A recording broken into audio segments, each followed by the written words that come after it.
Hi, I'm Johnny from ultimatepapermache.com. I'm really excited about this. I got my T-Rex pattern done. There's some bumps and ridges and things that we can't actually make with cardboard, so that's going to come later. Paper mache has to go on there, and we have to paint him. I haven't actually done any of that stuff yet, but before I put this video out, it will be done, so I'll be able to show you a photograph right there. That's how he's going to look when it's all finished. Before we can get to that fun stuff, though, we do have to put all the pieces together, and there's a couple of things that are a little bit different about this pattern than the ones I've been making recently. The first thing is that it's going to be a lot easier to put together. There's a lot of pieces. This is not a fast project. If you're looking for something that's going to take just a couple of hours, no, not this one. It's really big. There are a lot of pieces, but each piece is really easy to put together. There's little numbers along the edges. I haven't done a pattern like this in a long time, but I really wanted to try it to see if we could do this type of pattern on cereal box cardboard, and it works really well. I'm really happy with it. It just goes together so much quicker. But like I said, it's really big. It's way bigger than people head.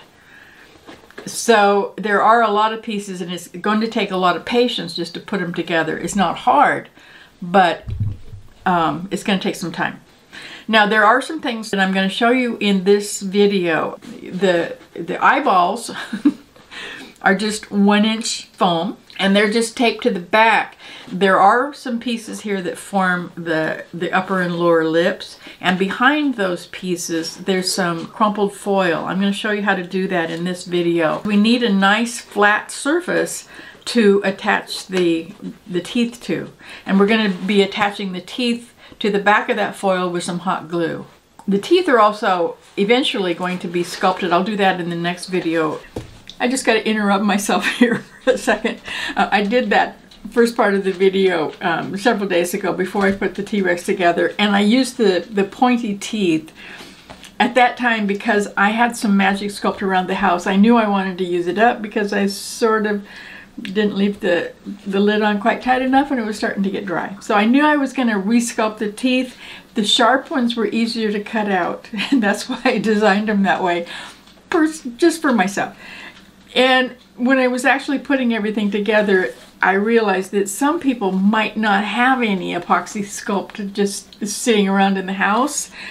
And you might actually want some teeth that you can put on there that are shaped more realistic right from the start. So I went ahead and made another pattern piece. So you can use either the really sharp ones. They would look really cool. They're very scary just by themselves. Or you can sculpt the sharp ones, like I'm going to show you how to do in the next video.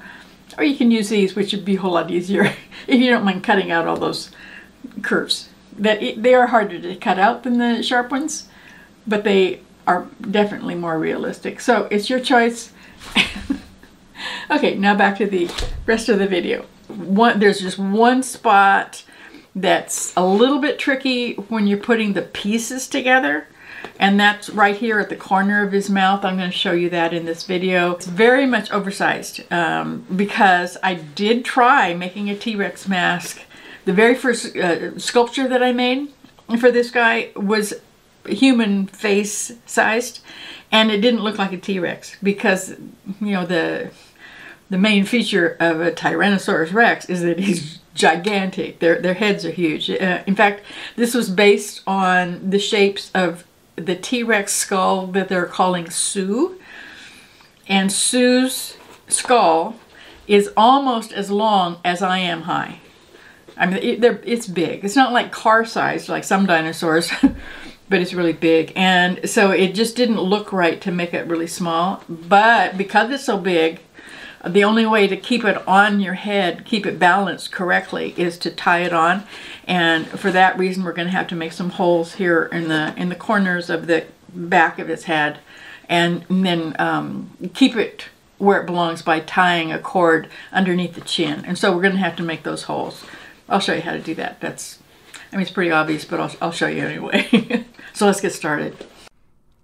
The only reason that the pieces at the corner of his mouth are a little bit tricky is because they're a little bit smaller, well, a lot smaller than all of the other pieces, and because the corners of the mouth on a T-Rex are kind of weird. There's a kind of a flap of skin or muscle that kind of hangs down behind the jaw. And I think that might actually change now that they're thinking that T-Rex had lips. But for now, almost all of the photographs and sculptures that you see of a T-Rex do have that flap. And for that, we're going to use 3 different pieces. The middle one's the 45 and 46, the kind of triangular pieces. That's the flap of skin. And then the other 2 pieces are both the very back pieces for his lips. The top one is what I'm putting on right now. Those are 47 and 48. They go on there so that the flap is hanging down, and then the lip portion is going to be horizontal when it's all been put together. Then you put the other piece on. The lower lip piece just tapes on to the other side of the skin flap. And then all of the pieces that we're going to be adding to the T-Rex, we're going to be taping both the inside and the outside, as you can see me doing here. And then there's a very, very short edge right at the back end of the lower lip piece. And it has to be curved just a little bit in order to match up with all the other pieces. Make sure that you're connecting the edges with the same numbers on them. Those numbers really help to show us exactly where every piece is going to go. So now this is what he's going to look like when it's all done. The pointy bits are going to go towards the very back of his mouth.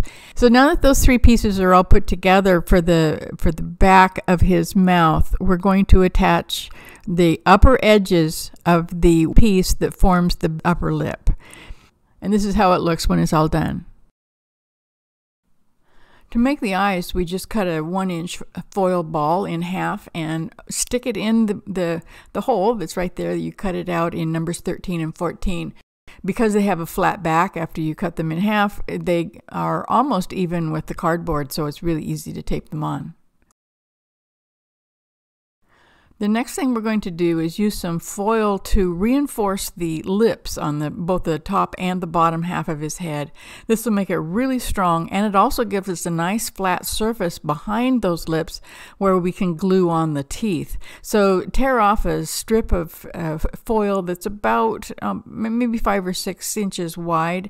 Crumple it up, but don't squish it too flat. You want it to be just, fat enough so that it takes up all the space behind the lips, and we don't want it to kind of fall back too far in there, because then there wouldn't be a straight up and down surface to put the teeth on. So go ahead and put that piece right around the front of the upper lip, and that one 12-inch long piece that you just tore off, it won't cover the entire lip area, but it will cover most of the front. So go ahead and tape that on with masking tape, go back over it and flatten it out with your fingers to make sure that the back surface is up and down, like straight up and down and nice and flat, so you have something to attach the teeth to. When you're all done with that part, it should look like this. And then go back and fill in the back part of his lips. You just go ahead and cut another sheet of foil that's about maybe 5 or 6 inches wide, and then just tear that one in half so that it'll be shorter, and that will match up with the back area of his lips. Go ahead and do exactly the same as you did before, and by the time you get that done, it will look like this.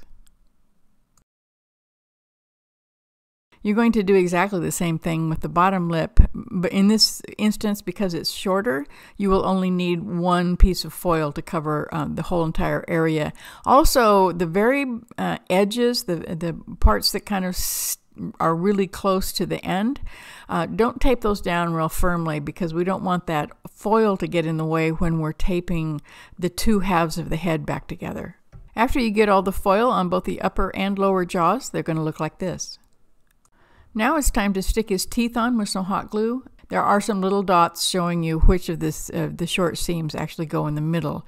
In order to make sure that you're getting them in the right place, you want to go back with a pen and mark the center seams. You've covered up the center seams with your masking tape on the jaws, so go back over it with your pen so you know exactly where that is, and then put just a little bit of glue just to one side of it, and put the end of one of your tooth strips on that area. Then turn it back over, and you want to make sure that it's close enough to the right place so that you can pull the rest of the strip up.